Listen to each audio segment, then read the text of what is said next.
¿Qué tal, amigos? Estamos una vez más aquí reunidos en conciencia y sentido para seguir reflexionando en torno al tema del sistema de pensamientos. Hemos tenido 3 conversaciones, o sea, esta es la tercera, hemos tenido 2 conversaciones anteriormente, que sería bueno que si no las has visto, partas revisando los 2 capítulos anteriores para que te puedas integrar a este, ya que vamos a ir utilizando información que ya empezamos a conversar para darle o para ampliar aún más esta cosa compleja que tiene que ver con el sistema de pensamientos. Nuestros sistemas de pensamiento, ya lo dijimos, son como un caballo salvaje. La mayoría de las personas nacen y mueren con ese caballo salvaje haciendo en sus cabezas lo que quiere. Muy pocas personas realmente se han dado cuenta en el trayecto de su vida de que ese caballo salvaje puede ser domado. O sea, tú puedes adiestrar tu sistema de pensamiento y decirle a qué pensamientos continuar y a qué pensamientos no continuar. De esa manera tienes un control sobre aquello que genera el pensamiento, que es la emoción. Entonces, lo que se resuelve finalmente al controlar los pensamientos es a controlar tus emociones. Has a lo mejor escuchado de que hay cursos que se hacen acerca de lo que es la inteligencia emocional.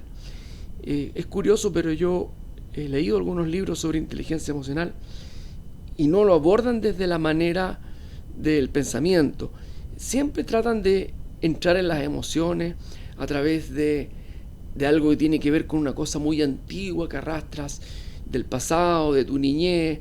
Generalmente terminan victimizándote porque te hacen creer de que es culpa de que tus padres o tus abuelos o tu pobreza de tu familia o de que alguien le arrebató a tu familia un terreno o que alguien explotó a alguien, en fin, lo que sea, o tuviste un padre o una madre muy castradora. Te hacen creer de que tus emociones están manipuladas por una mala infancia o por una situación de vida dolorosa y entras en una suerte de victimización que tienes que sanar, obviamente, pero no es así la cosa, no es así. A veces abrimos puertas que en lugar de traernos solución nos traen más problemas. A través de los pensamientos o del sistema de pensamiento que somos capaces de identificar, nosotros podemos identificar las emociones que producen estos pensamientos. Al poder identificar esos pensamientos surgidos de las emociones negativas y al controlarlos hacemos que la emoción decrezca, deje de alimentarse, y al estar en un estado sin alimento, o sea, no exacerbado, podemos dialogar, ¿sí? Podemos tener un diálogo con esas emociones y eliminarlas para siempre, lo que implicaría una sanación. Ahora, cuando yo digo dialogar, ¿quién dialoga?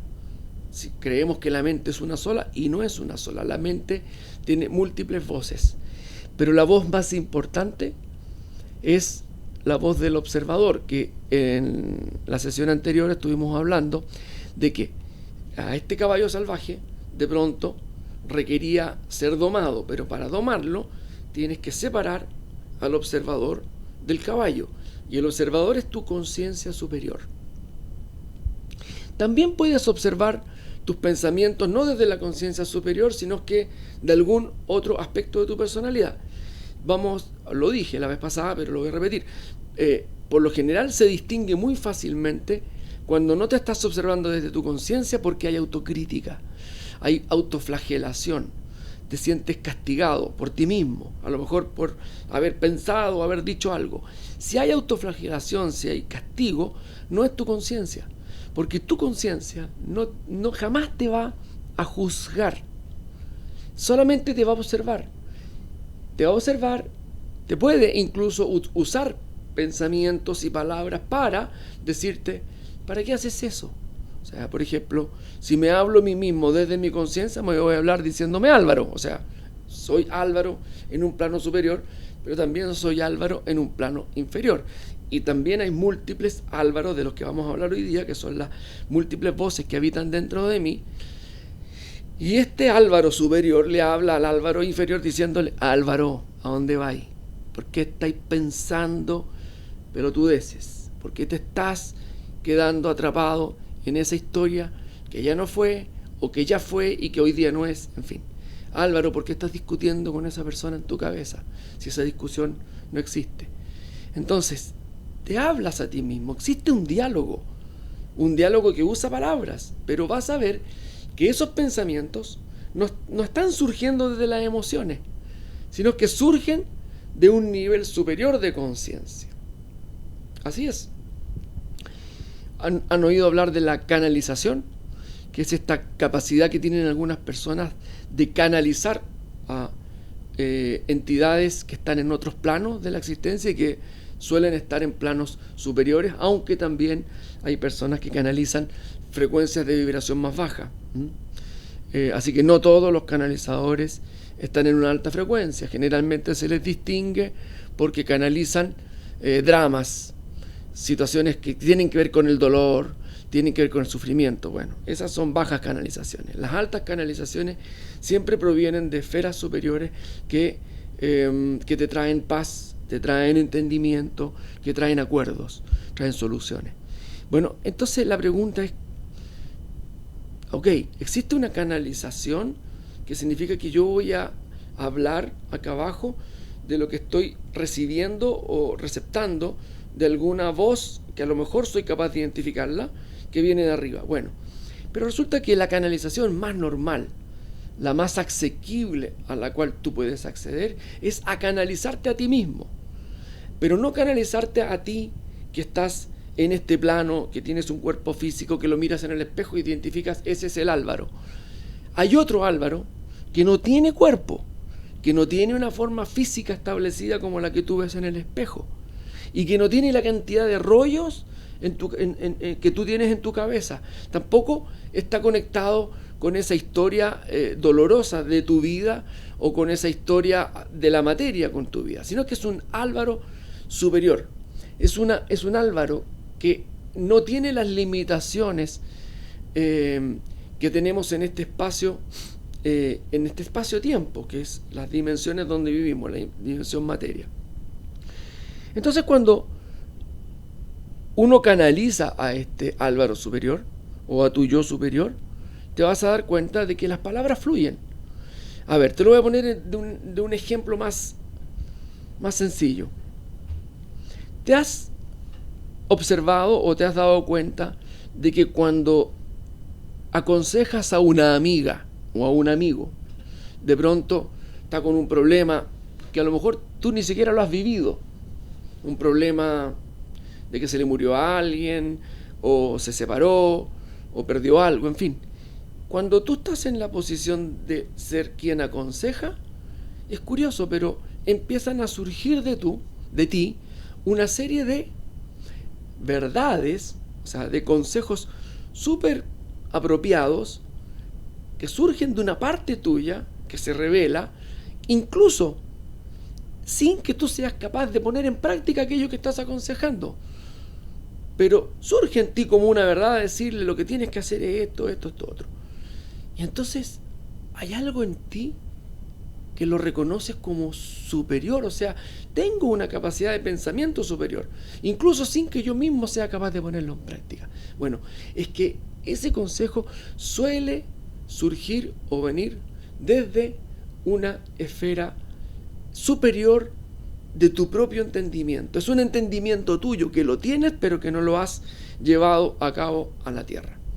Bueno, ese pensamiento o esa conciencia superior es el observador de esta estructura o de este caballo salvaje, que en el fondo este caballo salvaje es una estructura llena de pensamientos distintos que se van apropiando de tu vida sin que tú te des cuenta. Y como lo dije anteriormente, incluso puedes llegar a morir, como lo han hecho millones de nuestros antepasados, sin siquiera haber tenido el atisbo o el pensamiento o el haberse dado cuenta de que tenían un brazo loco que se movía y hacía lo que quería, como lo dije en el primer capítulo, y que podrían haberle puesto atajo y haberle dicho a ese brazo loco, que es tu mente: hey, ¿para qué haces eso?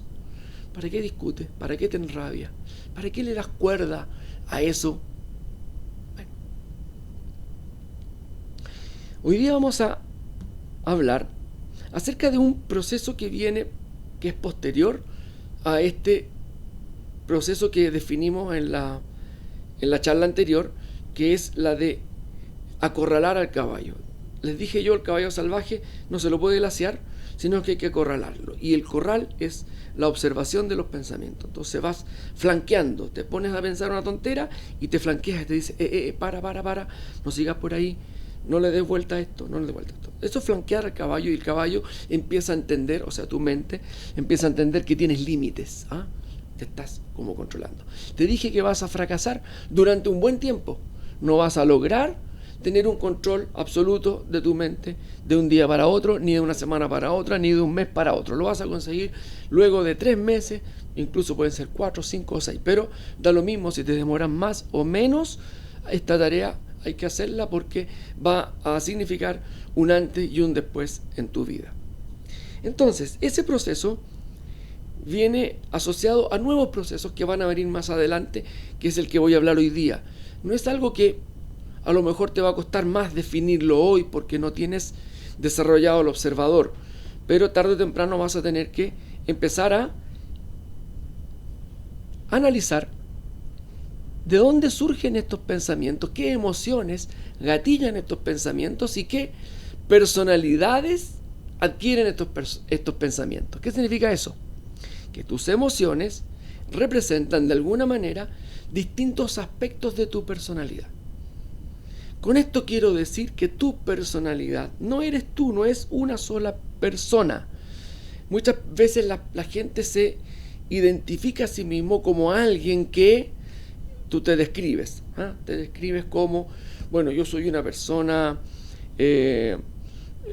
súper estricta, súper rigurosa con las reglas, con las normas, o soy una persona floja, o soy una persona que se victimiza, o soy una persona valiente, o soy, etcétera. Tú puedes definirte, pero en realidad no te estás definiendo, estás definiendo apenas algunos aspectos de tu personalidad, siendo que dentro de ti habitan muchos más aspectos. De hecho, si existe dentro de ti el aspecto que se victimiza, o el culposo, por ejemplo, que es muy reiterado en muchas personas, sentir culpa. Si está el culposo, también está el no culposo, solo que el culposo está liderando. Las emociones de la culpa lideran y se manifiestan como estructuras de pensamiento.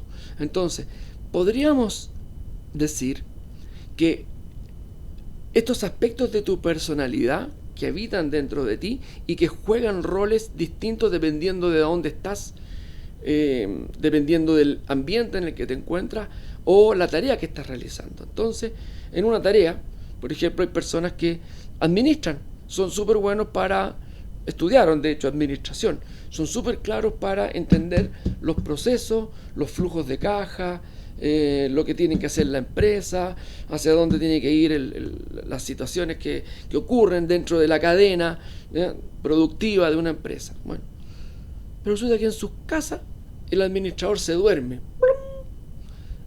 Y resulta que son pésimos administradores de sus propias plata, siendo que la vida de una persona no es muy distinta a la vida de una empresa. Requiere administrar los flujos, considerar los balances, etc. Entonces, ¿por qué esa persona, pudiendo ser muy buena administrando la empresa donde trabaja, en la casa deja de serlo? Y bueno, y es porque los roles que tiene dentro, como el rol del ejecutivo perfecto, funciona muy bien y se activa y llega en la mañana y es como que se pone el traje del ejecutivo, del administrador, pero resulta que llega a su casa y se saca ese traje y deja de cumplirlo porque en la casa hay otro rol que surge, que es el rol a lo mejor del que se victimiza, del que está cansado, del que la plata no le alcanza, del que le da lata a todo. Entonces ahí está, po, deja su closet y no lo arregla nunca, la guantera del auto está llena de papeles y no hace nunca nada con eso, o sea, no tiene la capacidad de autorregularse, porque en su casa, en su ámbito, la personalidad que reina es la personalidad del flojo, del que posterga, del que no se hace cargo y encuentra una serie de argumentos y excusas para ser así, pero no se da cuenta que en realidad son dos aspectos distintos de una misma persona, pero que se autovalidan porque nuevamente el caballo loco hace lo que quiere, la mente loca hace lo que quiere. Entonces, el observador, que es tu conciencia superior, no tiene ninguna de estas personalidades. Es el observador de todas las personalidades. Ojo, porque a veces, ya les dije, el observador se confunde y de repente habla una parte tuya que tú crees que es tu conciencia, pero en realidad no es. Por ejemplo, hay personas que activan al iluminado. El iluminado es el que se cree que alcanzó un estado de conciencia superior, entonces dicta cátedra de lo que deben hacer unos y lo que deben hacer otros. Entonces el iluminado, que te habla a ti mismo, que es una voz interna, te hace ponerte en una suerte de trinchera de que tú eres el justo, el bueno, el no sé qué, y todos los demás son los malos, qué sé yo. Siempre que estés en una trinchera, siempre que estés juzgando y apuntando con el dedo, no es tu conciencia la que está gobernando tu vida. No se despertó, no se destapó. Tienes que destapar tu conciencia sobre el iluminado para observarlo y volverlo humilde. Porque dentro de los pseudo iluminados hay mucho ego. Finalmente el ego es el común denominador de todas estas voces. ¿Ah? Vamos a ver qué voces internas podemos identificar dentro de este complejo sistema de voces. Por ejemplo, está la voz del castigador, del juez. Puede ser que tú seas una excelente persona, que tú hables mucho acerca del amor, de la tolerancia, puede ser que seas incluso una persona de fe, religiosa, puedes no serlo también, pero tú te consideras una excelente persona. Pero de pronto, en ciertas circunstancias o ciertas situaciones, nace en ti el castigador, el perpetrador de todo tipo de flagelaciones hacia aquellas personas que te parece que merecen el máximo castigo. O sea, casi como que hay un dictador dentro de ti, y no solo un dictador, sino que alguien que es capaz de querer la muerte, de querer el castigo y el sufrimiento de alguien porque piensa distinto, porque actúa distinto o porque hizo algo que no te parece. Entonces, en ese momento se va a las pailas una serie de otros valores que están dentro de ti, porque no están activados, se desactivaron y se activó el castigador, el que quiere justicia, el que apunta con el dedo y dice tú tienes que pagar, el que es capaz de justificar la violencia con un fin superior. Bueno, ese castigador está en el plano interno tuyo, pero se activa cuando tú menos te lo esperas. Ahí, tu observador es quien tiene que observar al castigador y preguntarte, decir, chuta, ¿de dónde salió tanto odio? ¿De dónde salió tanto rencor? ¿De dónde salió ese asesino porque es capaz de asesinar? Bueno, el observador, al observar, al flanquear a este caballo, a esta mente loca, al flanquearlo, al acorralarlo, de a poco va a empezar a surgir, ya que lo has identificado, a surgir una parte tuya que te dice, pucha, yo no soy así. Viene el antagónico, la polaridad, la parte tuya que en realidad quiere conciliación, que quiere perdón. Ahora, si esta voz es muy poderosa, no va a aceptar el perdón. O sea, ya sabemos que el perdón es tremendamente importante para el desarrollo de la conciencia. Si no hay perdón, te quedas detenido en un nivel de conciencia muy furibundo.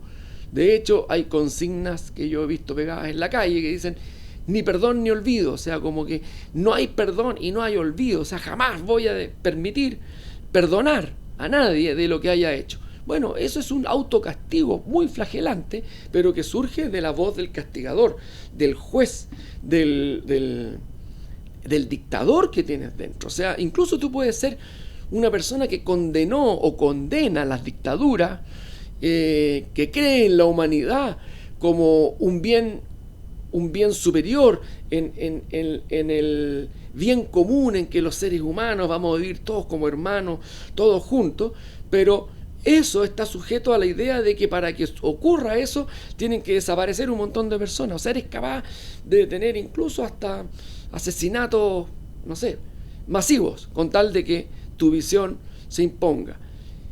Bueno, esa voz surge de una emoción tuya muy antigua, de una rabia tuya muy antigua. Probablemente en encarnaciones pasadas fuiste víctima de personas que te arrasaron, que te violaron, que mataron a tu familia, y esas huellas están ahí, y está lo que se llama la vendetta, la venganza. Y tú, sin considerarte una persona vengativa, en realidad lo eres, pero no lo manifiestas como una venganza, sino que lo manifiestas porque te has convencido a ti mismo con la idea de que tú eres quien está poniendo justicia. Bueno, ahí está, una voz que podemos identificar. No digo que en todas las personas exista esta voz, sino que estoy diciendo que puede ser que tengas en mayor o menor grado un castigador dentro de ti. Por ejemplo, hay otra voz muy curiosa que surge del ego, que es la voz del campeón. El campeón, el capo, el que se las sabe todas. El que después del partido dice, no, yo hubiese puesto a tal jugadora, de esto, otro. El que le dice a los políticos, yo haría esto, yo haría esto otro. ¿Ah? El que le dice al presidente, yo haría esto, yo haría esto otro. El capo es el que se las sabe todas. Cuando tú sabes que en realidad no te las sabes todas, pero ¿por qué hay una voz tuya dentro de ti que surge? Que muchas veces están en el plano del pensamiento, pero a veces salen del pensamiento y se transforman en palabras, se transforman en conversaciones. Ahí el capo, el campeoncito o la campeoncita que hay dentro de ti juzga con una liviandad tremenda la vida de otras personas, diciendo lo que ésta no hace, lo que éste no hizo, que viene lo que llamamos pelambre. El capo se autovalida a sí mismo pelando a los demás, apuntando a los demás y haciéndoles ver que están equivocados, que son personas malas, que son malos padres, qué sé yo, solamente para autovalidarse. Claro, tú le preguntas a una persona que está pelando si lo que está haciendo es autovalidarse, te va a decir que no, porque no lo ve desde ese punto de vista, pero es lo que está haciendo, es lo que su ego quiere.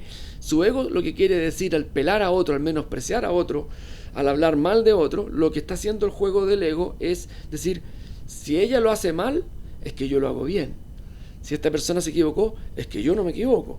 Entonces, el campeón se autovalida. La pregunta es, ¿eres ese campeón en la vida real? ¿O es un aspecto tuyo de tu personalidad que se autovalida como campeón? Es un aspecto tuyo. La pregunta es sano que exista esa voz dentro de ti? No es sana. Bueno, pero resulta que también hay otra voz dentro de ti que es la humilde. La humilde. O sea, la que no se la sabe toda, la que es capaz de parar un pelambre y decir no voy a seguir, no voy a hablar mal de esta persona, la que no se la sabe toda y que es capaz de reconocer sus errores, y que no quiere dar cátedra. Bueno, ese aspecto humilde está dormido cuando se activa el campeón. El observador, al detectar al campeón, puede ser que estés manejando, puede ser que estés cocinando, lavando los platos y está el campeón hablando ahí dentro de ti, y tú dices, el observador le dice, a ver, ¿de dónde tan capo? ¿De dónde tanto que sabes de política? ¿De dónde tanto que sabes de fútbol? Entonces, el observador le pone un paño de agua fría y de esa manera, al quitarle decibeles a esa voz, surge también la voz de la humildad. Y entonces se empieza a equilibrar esa voz interna tuya que está actuando de un aspecto negativo.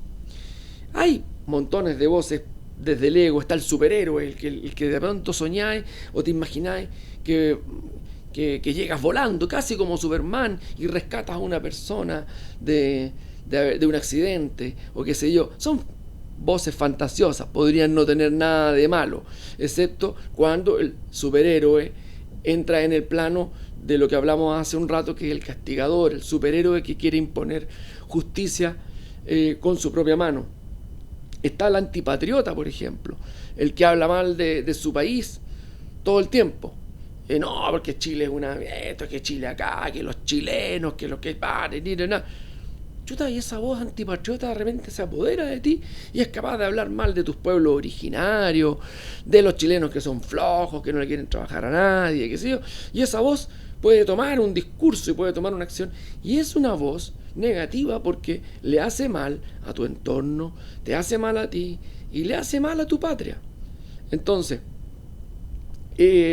esas voces negativas tienen una contraparte que solo se activa cuando el observador, tu conciencia superior, mi Álvaro ilimitado, Álvaro que está sobre mí, me dice, oye, ¿de dónde? Me empieza a conversar y me dice, oye, ¿de dónde tan castigador con tu propio país?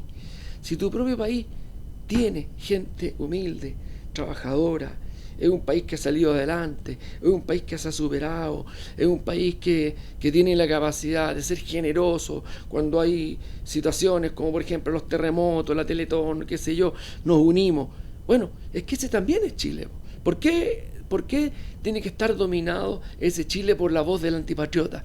No te hace bien, porque cuando tú eres un antipatriota y te despiertas todos los días en Chile, estás despertándote todos los días con el enemigo, en un lugar donde no deberías estar. Y eso genera un montón de otros problemas.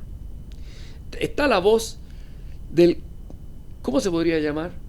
Del esteticista, así como el crítico en estética. ¿Ah? El que es capaz de entrar a un ascensor y ponerse a criticar las pintas que llevan las personas, o si esta está muy gorda, que cómo se dejó aquí, o que el pelo, o que cómo no, que no cambia la cara, o cómo se puede poner esa ropa, esos zapatos, horrible. Todos esos son juicios, pero son juicios que surgen de voces que están dentro de ti, que están instaladas y están validadas en ti. Nuevamente, lo que quiere hacer esa voz es validarse como alguien que si yo digo que alguien se viste mal es porque yo me he visto bien. Si alguien tiene sobrepeso es porque yo no lo tengo. En el fondo es una autovalidación. Bueno, todas estas voces surgen desde el ego, pero también hay una serie de otras voces que surgen también desde el ego, pero el ego en sentido inverso.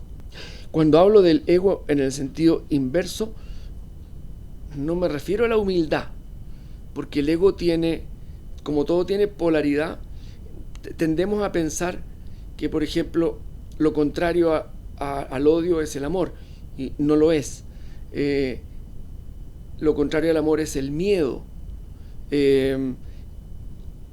Lo contrario al ego es la victimización, que es un tipo de ego. Cuando las personas, ya lo vimos, hay un capítulo que hablo sobre la depresión, revisen ese capítulo, ahí hablo de cómo funciona el tema de la depresión.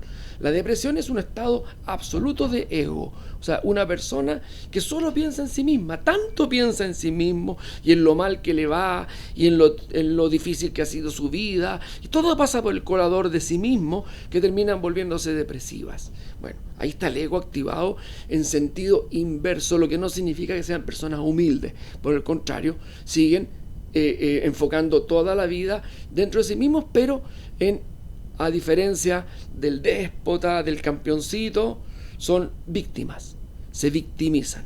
Entonces, ahí surge la voz del culposo. Está lleno de gente que tiene una voz interna, un aspecto de su personalidad que es culposo, se siente culposa de avanzar en la vida, de tener, de que le vaya bien, y están pensando en que a otros les va mal, pero al mismo tiempo no hacen nada por lo que les va mal, pero al mismo tiempo están todo el tiempo sintiéndose culposos. Hay una relación extraña de culpa ahí.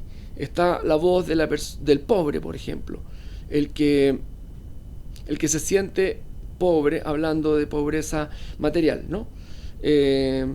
Y que no se siente merecedor de más cosas, o siente que la vida no lo recompensa como debiera, que él hace todas las cosas bien, que yo soy súper bueno con los demás, soy comprensivo, pero la vida no me recompensa. Y la vida a los que les va bien es a los malos. Entonces tienen identificado a todos los malos, porque ahí están los que les va bien. Entonces no entienden este juego de la vida, de por qué al bueno le va mal y al malo le va bien. Y por supuesto él se considera dentro de los buenos. Bueno, lo que no saben es que esas voces de victimización, de justificación de la pobreza o de las limitaciones, son voces tremendamente negativas que te empantanan y que a veces se apoderan de ti, generando las depresiones, las angustias, todo este tipo de cosas. La voz del perdedor, muy parecida a las anteriores, personas que se consideran a sí mismos perdedores. Hay una voz también que suele surgir dentro de uno, que es la del niño desamparado, la del niño que busca a la madre, sobre todo cuando estás en periodos de angustia, surge como ese niño que llama incluso a la mamá o al papá, no sé con quién tengas un vínculo, y dice, ay mamá, por favor, mamita, así como en ese momento está activado un niño adolorido, un niño que se siente incapaz de solucionar el problema por sí mismo y que quiere que alguien más venga y le solucione su problema. El abandonado, el que nadie lo comprende, incluso está la voz del suicida. Muchos tienen la voz del suicida, o sea, se apodera de pronto ese aspecto de tu personalidad que es el que quiere morir. Ay, no soporto más esta vida, me tiraría por el balcón, me estrellaría contra un árbol, me encantaría dormirme y no amanecer. Quiero morir. Es una voz que puede tomar un lugar importante dentro de ti. Bueno, ¿qué ocurre cuando el observador detecta al suicida, al niño, al perdedor, al pobre? Cuando nuestra conciencia superior detecta estas voces y habla con el suicida, llega a un acuerdo. De partida, el observador le puede decir al suicida, a ver, momentito, si te quieres suicidar, suicídate. Así de simple, vamos, mátate ahora, tírate por el balcón. Y si no te vas a tirar por el balcón, no sigas diciendo que quieres tirarte por el balcón. Ahí es donde nuestra primera etapa del control de los pensamientos es muy importante tenerla avanzada, porque si el suicida está reiteradamente haciendo uso de ideas y pensamientos para morir, tú tienes que ser capaz de decirle a tu mente para, y la mente tiene que parar. Pero como ya les dije, hay que echar a andar ese proceso, decirle para y que pare, cortar la maleza de raíz. Pero mientras tanto, cuando no tenemos eso, entonces la voz del suicida se reitera. Pero cuando el observador es capaz de decirle al suicida, a ver, ¿te vas a suicidar o no? Porque si lo vas a hacer, hagámoslo de una. Agarra la pistola, agarra la cuerda, la corbata y hazlo, y termina con tu vida. Si tienes libre albedrío, puedes hacerlo. Bueno, ahí ¿qué es lo que va a poner en juego? Se va a activar la otra voz interna, que es la del que no quiere morir. Es la del que quiere vivir. Es solo que le he dado, sin querer, inconscientemente, permiso para que la voz del suicida se apodere de mi vida, de mis pensamientos y me generen angustia. Entonces, el observador observa, interviene y se despierta la voz del quiero vivir y la voz del suicida empieza a disminuir, deja de alimentarse hasta que en algún momento va a llegar a un tipo de conciliación donde va a desaparecer el suicida, así como desaparece el campeón que se las cree, que se las sabe todas, así como desaparece el castigador, que es más difícil, es una voz difícil de anular, el iluminado, en fin, o el culpable, el pobrecito, el perdedor, el suicida. Todos ellos tienen que, a ver, la palabra correcta es desaparecer. Siempre va a haber una dosis, una cuota, y creo que es hasta sano de que existan estos distintos aspectos de tu personalidad, pero no exacerbados. ¿Por qué? Porque el sentido de justicia es importante tenerlo, pero también es importante tener el perdón, es importante sentir un ego validado, o sea, no ser perdedor y ser campeón, pero tampoco ser el campeón que se la sabe toda, pero sí tener una capacidad competitiva frente a la vida, porque en momentos va a ser necesario un superhéroe, un patriota, una persona con sentido estético, pero sin la crítica. debe estar dentro de ti. Por lo tanto, todas estas voces que habitan dentro de ti son necesarias, son apropiadas siempre y cuando no estén exacerbadas y no estén formando parte de la alimentación o retroalimentación de emociones antiguas que tienes que superar. Ahora, vamos a volver al tema de las emociones antiguas, porque aquí hay un camino largo que recorrer. Ya te dije que muy probable es que ciertos aspectos de tu personalidad estén gatillados por vidas anteriores, por situaciones que viviste y que hoy día se revelan porque fuiste violado, fuiste pasado a llevar, fuiste aniquilado, fuiste torturado, en fin, lo que sea. Hoy día esa emoción de rabia, de impotencia que tienes y que la fijas hacia ciertas personas o a ciertos grupos sociales a los cuales ves como tu enemigo, porque inconscientemente ¿a quién le vas a echar la culpa? Tienes un arquetipo de enemigo, entonces ese arquetipo tú lo ves, lo identificas, ya, son los ricos, son los poderosos, son los empresarios. Entonces va esta persona dolida, este aspecto tuyo de tu personalidad dolido, y quiere tomar la voz completa, y sale el castigador, y sale... Bueno, la manera de sanar esas vidas anteriores no es dándole al castigador el rol de asesino, de perpetrador, de violador, de dictador. No es haciendo lo que ellos te hicieron, no es la vendetta, no es el ojo por ojo, el diente por diente, no. Es justamente a través del perdón es que tú puedes reconciliarte, porque ciertamente las personas que son ese arquetipo al cual tú estás culpando hoy día de lo que te pasó en el pasado no son los mismos.